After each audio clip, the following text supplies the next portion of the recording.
The parable of the prodigal son has been called the gospel within the gospel.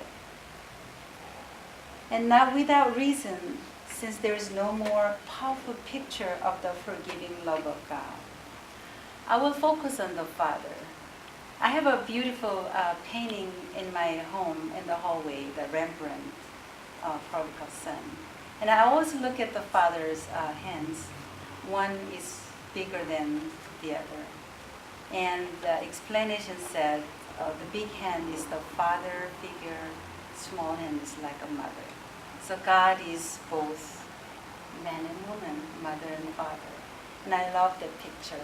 Today, I'd like to focus on the Father.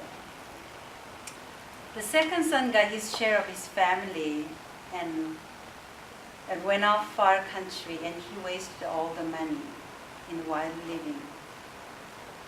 Ended up feeding pigs for a foreigner. It is that desperate situation which brings him to his senses and turns his mind back to his father, who had given him so much. While his son is still far off, he sees him and has pity on him. His father, who had the most cause for bitterness, responds quite otherwise. He raised out to his son. It is his compassion that leads the father to raise out to his son. He knows that his son will face the village. He takes upon himself the shame and humiliation due to the prodigal. In this matchless story, we have a clear indication of at least part of what these things mean. The Father in his house clearly represent God.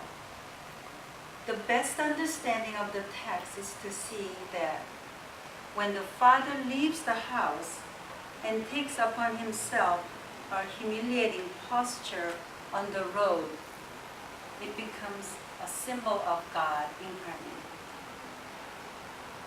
And when I prepared this, I was really in a lot of tears.